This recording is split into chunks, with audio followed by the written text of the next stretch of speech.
Welcome to Our Jewish Roots. The Word of God has given us examples of faith that have shaped virtually every aspect of the believer's life today.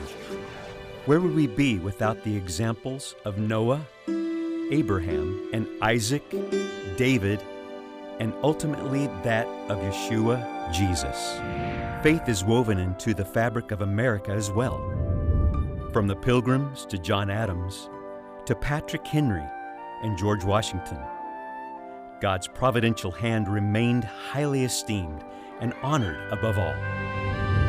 Faith unshakable, faith unstoppable, faith of our fathers.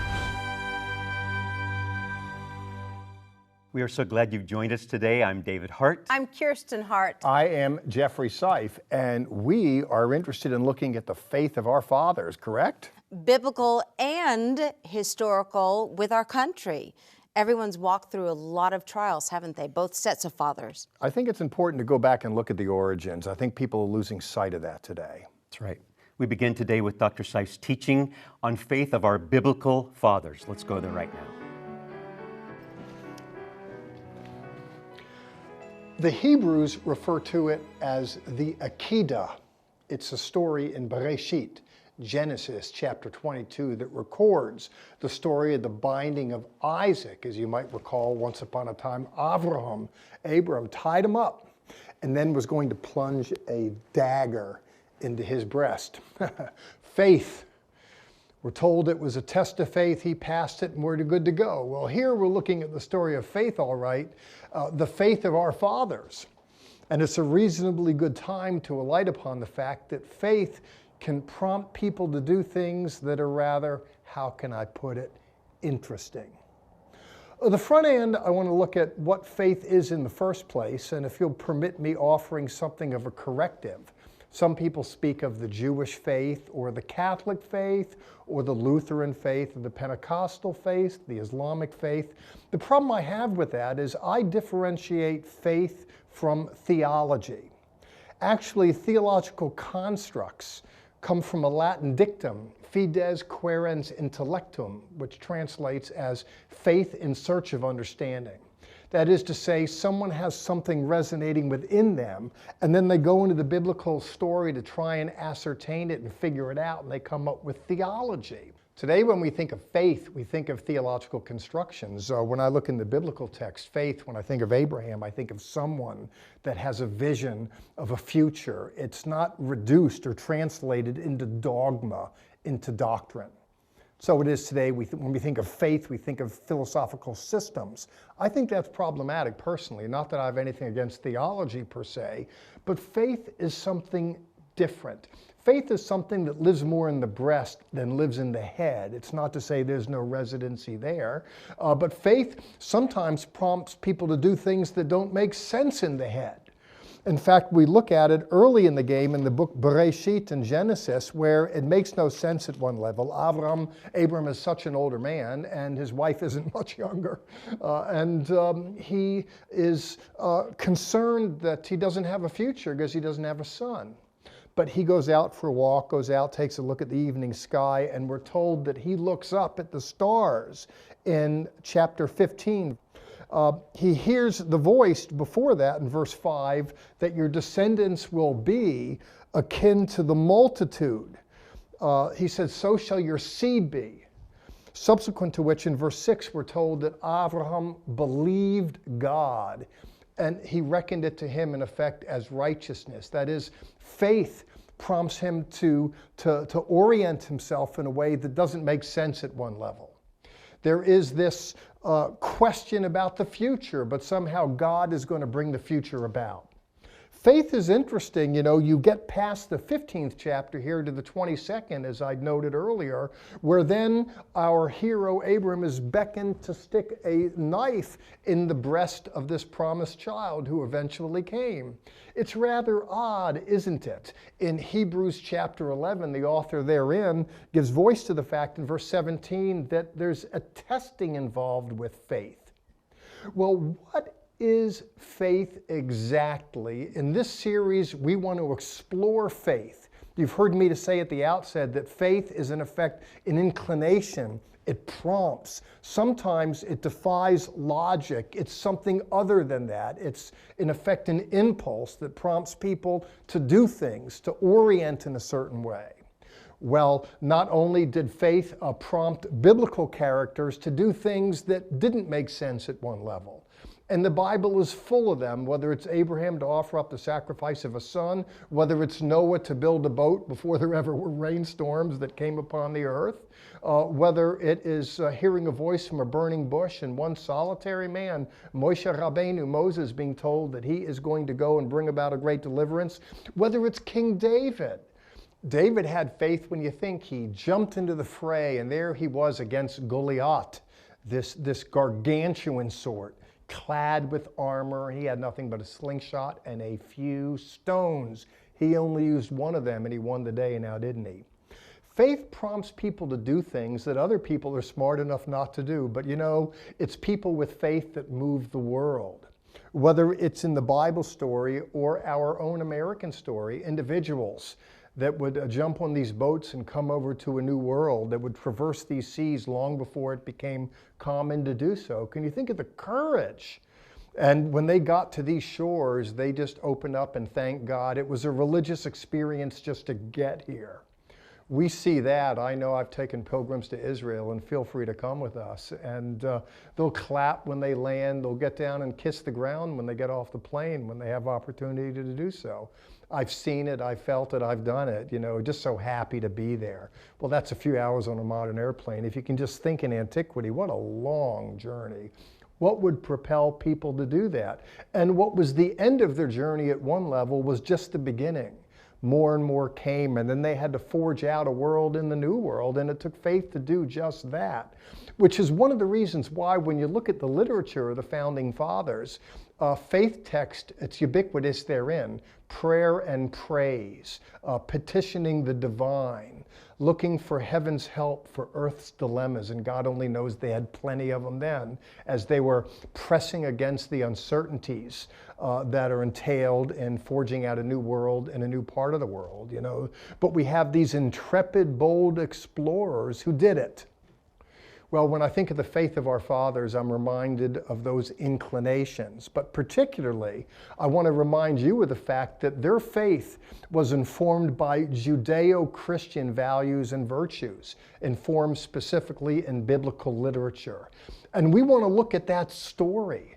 I've mentioned some already here at the outset, whether it's David, whether it's Moses, whether it's Abraham, and there's plenty of others as well, individuals who through faith, according to Hebrews 11, they overcame all kinds of adversity. Well, those who came to the new world had that faith in their mind's eye, and they went forth and did great exploits. And I hope, as you look at this series, you not only learn a little bit about the Bible and a little bit about America, but I hope you find something in it that can help you as you're busy pressing up against the uncertainties of your own existence and wanting to see God move on your behalf as you and me and as we walk in the footsteps of the faith of our fathers. Our resources this week, the book America's Godly Heritage by David Barton. This book details what the Founding Fathers intended for America and what can be done to return to its original guiding philosophy.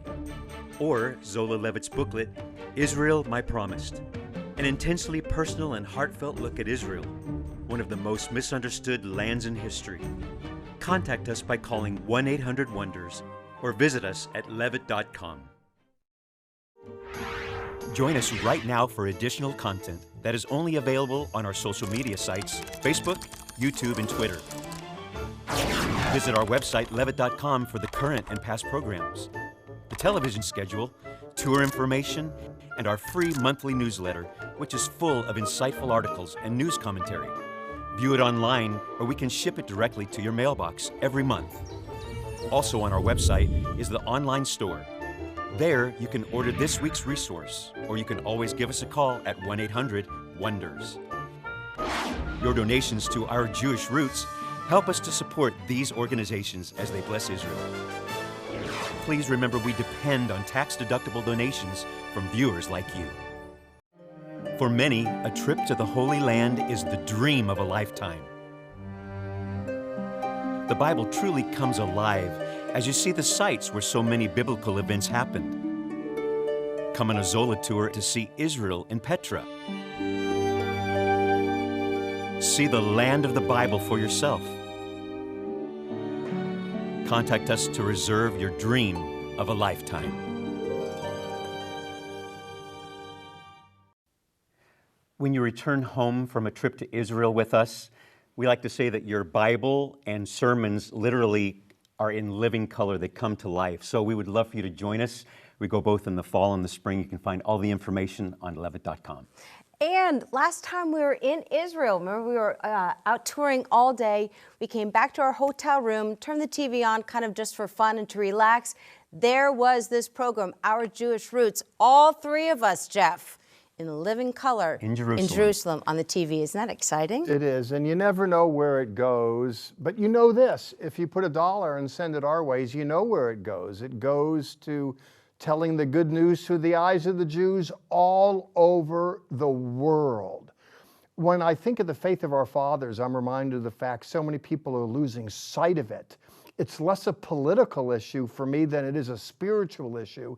Let me thank you in advance for helping us tell the story. You never know where it goes, but we know this, it goes all over the world. We love to tell the story of the faith of our founding biblical fathers, but also the fathers that walked before us to found the foundation of this country. Unfortunately, many right now in our history, in time right now, are trying to rewrite those foundations. They're trying to rewrite our story. Our program, Our Jewish Roots, is known for our wonderful dramatic reenactments.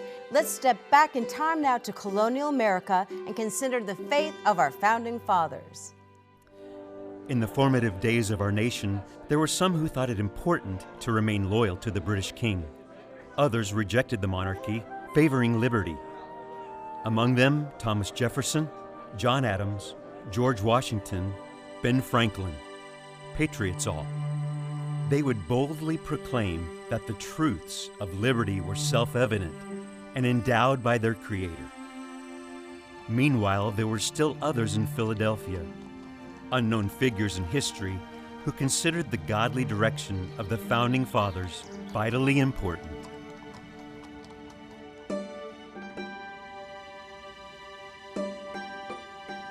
So clear, and yet profound. Unless this house is built on solid ground, it will surely fail. But will we recall these precepts? We must.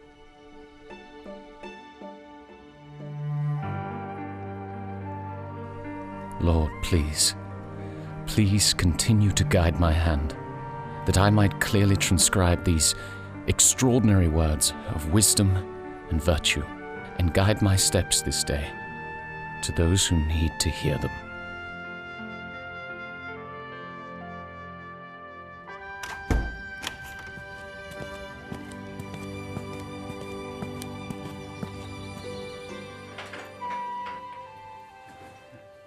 Good day, sir. Thank you for coming. Good day, Betsy. It's my pleasure. It seems you've been given a godly task. Must be, sir. I feel so unworthy. I'm good with needle and thread, and I cut well with scissors, but this is also new to me. I believe Mr. Payne has said it well. These are the times that try men's souls. It's new to all of us, giving birth to a new nation. It's not just you. We're all feeling dependent on God's providential hand as we consider the blessings and the consequences that await us.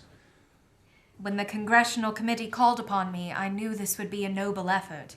I've gathered the cloth that I believe would be suitable. The white will offset the red nicely, I believe. It speaks so well of purity. Is this your design? No, sir. It was actually given to me by the committee. It is actually much like the continental flag, but the 13 colonies will be represented by white stars against a field of blue. Betsy, I've assembled some quotations that I've personally transcribed in my own hand, a collection of thoughts and prayers from those who've shared a godly spirit in this undertaking. Thank you, sir. Some of these noble men have passed away for many years now, though their Christian legacy lives on. Some are members of Christ Church, as are you, though all of them are men of great integrity, whose faith, I believe, must be woven into the fabric of our formative nation.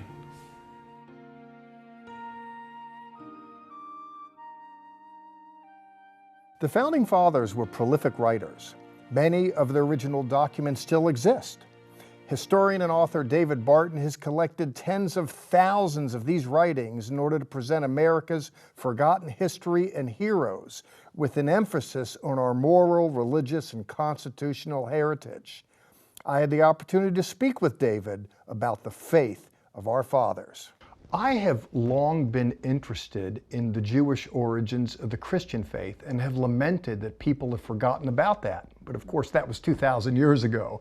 You, David, have long been interested in the Christian origins of America and have lamented that people forgot about that, yes? And it's only been 200 years since the American founding, per se. It's actually been 400 years since the principles were embedded.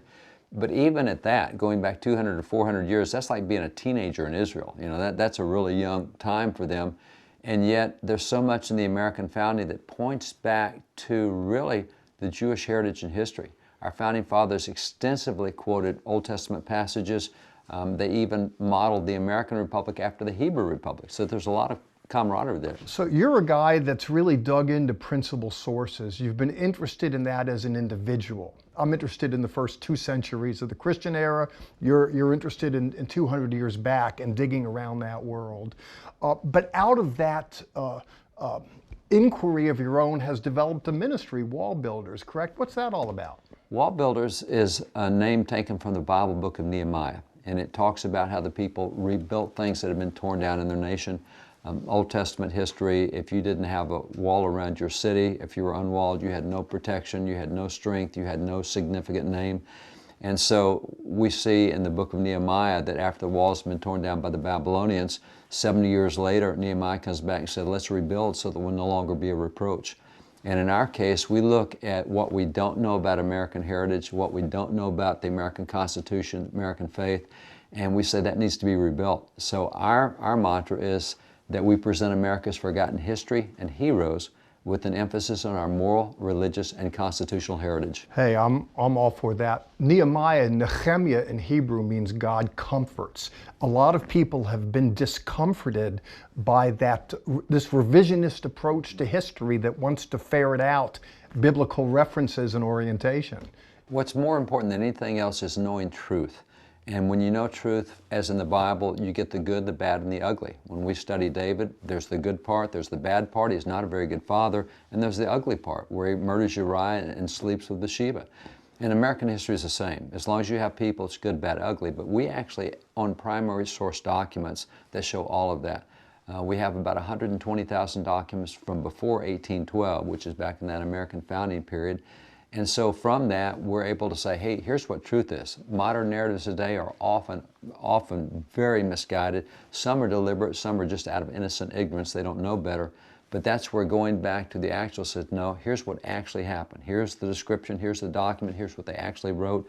Truth is the most important thing. There you go. In truth, in Hebrew, emet, it's the first letter of the Hebrew alphabet, the middle, and the last. It's the sum of everything that's real and true and authentic. And to your point about primary source documents, it's an academic term, to go back to the original sources. How many do you have again that go back to that era? More than 120,000 from before 1812. So it's not just conjecture. You dig into those sources, you bring forth, and you've written books. Take a moment. I know you brought some books that you didn't write, but and we'll get into all of that. But tell me about what you've done so people that want to get into what you've brought forth from those documents can learn.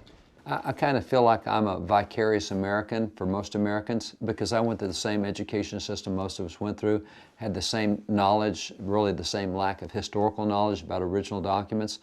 And so over the course of the years we've been doing this, turned out more than about 40 books, but they deal with different topics. Right now with the culture we have, which is so much canceling and destructive, and we had just finished a book we started 3 years ago, but it turned to be perfect for right now, as we see so many folks being rejected because we don't know who they are, but we think there's something bad. We've covered their narrative and their story. So whether it be on what the courts do, whether it be on what the church is supposed to do, or what pastors used to do and should do today, or whether it's just on the truth about American founding heroes, we have a lot of materials on that. And the website's available, and it's up on the screen, and I'm just so thrilled to commend you to the world. Not that you need me to do it. In fact, I heard a clip from Ted Cruz saying that you can say more in 30 seconds than most people can say in 30 minutes. He was singing your praises, that your energies, your inquiry into the primary sources has gotten the attention of people all over the country, yes? Well, it's interesting that primary sources is what so much policy was supposed to be built on. When you go to, we've been involved in a number of cases of the U.S. Supreme Court. When you go to the court, you're saying, here's what the original intent of the Constitution is, here's what you're supposed to uphold. But if they don't know that, or if they have bad history, they'll reach bad conclusions, bad decisions. So good history leads to good policy. And so we're involved with legislators all over the nation, both state and federal, governors as well, state boards of education, writing history and government standards, etc. So original sources help establish truth, and that's what most honest people want, is truth. Agenda-driven, that's not their issue, but for honest people it is. You know, people want to tear down statues today, I get that, but you know, they're going to have to tear down buildings, because so many of our principal buildings in law and what have you are just, they have biblical motifs all over them. You're going to get rid of that if you don't like it? They do, and that's one of the things most people don't understand about America, even as there's so much that we complain about today, is we are a unique nation. Over the course of the world, and today there's more than 190 nations at the United Nations, and you look at those nations, over the course of the last several thousand years, the average length of a constitution in the history of the world is 17 years. That's what most nations average. We're well over 2 centuries and going strong. Most nations average a violent revolution every generation. We had one in 1776. So we're very unique, we're very different, and the question becomes why? And interestingly enough, even in the modern era, political science professors at the University of Houston, who actually did this book, this report, they said, where did these founders get the ideas? Because there's millions of books out there, there's hundreds of thousands of philosophers. Which ones did they use? Because they came up with something that other nations aren't experiencing. And so they collected 15,000 writings for the founding era. They said, we think if we can go through and look at those and see who they quoted, we'll know who was important to them. And so they did, and they found 3,154 direct quotes in those early writings. And they tracked, it took them 10 years, but they tracked every one back to its original source. And what they found was the single most cited individual in the American founding was this guy. He's a French philosopher, Baron Charles Montesquieu. He did The Spirit of the Laws in 1750. Founding fathers relied heavily on him. The second most cited individual in the American founding was a guy named William Blackstone. He has commentaries on the laws of England, and we use that. Thomas Jefferson said that American attorneys read this like Muslims read the Quran. So this is a big deal to them. The third most significant source was John Locke's 2 treatises of government. In less than 400 pages, he cites the Bible, references over 1,500 times, but quoted 4 times more often than any of these works, 12 times more often than this, was the Bible. The Bible was the single most cited source in the American founding. 32% of all quotes came out of the Bible. That is the foundation for America. Perfect. And speaking of the faith of our fathers, there it is right there. More to come. Thank you, David. My pleasure. David Barton will be with us this whole series. Pretty incredible, all of the artifacts that he brings to this table through the series. David, I was shocked. You know, I knew he had a lot of stuff. I didn't know he had all that, and that he brought it. It was like, wow, on steroids. I was impressed. Yeah. Well, you can't disprove the proof of a physical document. And that's what he's loaded with. His whole ministry has proof after proof after proof. You can't rewrite something that's right in front of you. Yes, the long arm of the pen reaches beyond the grave, and you get a window into what those founders were all about when they were living and breathing by the testimony they left in their own writings. And we talk about that of the founding fathers of that testament. Every tour that we take to Israel, we go to Yad Vashem. I don't even want to say it's one of our favorite places, but it's a heart place. You have to go. Right, Yeah. we have to go there, but that's physical proof that the Holocaust existed, and people are trying to rewrite that history also. That's true, and Jews, we say never forget, and we should never forget, and we are forgetting the foundations of America, thus the value, in my opinion, of a series like this. Right, and the Jewish people, it's very interesting, and we'll learn more in the series, you'll learn more in the series, how Hebrew, the Israelites, are kind of tied into America, a lot with the founding fathers. And let's talk about a founding mother, by the way, or a little bit afterward. The word in Hebrew for mother is Emma. There was a woman, Emma Lazarus. I don't know if you recall that name, or if the expression, the great Colossus, means anything. That's the Statue of Liberty. And there was a poetess, Emma Lazarus, who wrote that plaque, the statement, "Bring me your tired and your poor." Emma was a Jewish woman who came to the New World to escape the problems of the old one. So many Jewish people came to this culture, to this new world, and left an indelible mark on it. Case in point, a mother, Emma Lazarus. That torch is held high of freedom, and it reminds people coming to this new world. And we're going to be reminding you throughout this series of the Jewish people that had a part in our early Christian heritage. That's good. You just gave us a little Hebrew lesson. I learned a new Hebrew word this program, emet, which is truth, correct? Did I say it right? You said it perfectly, Emet like a native. is truth.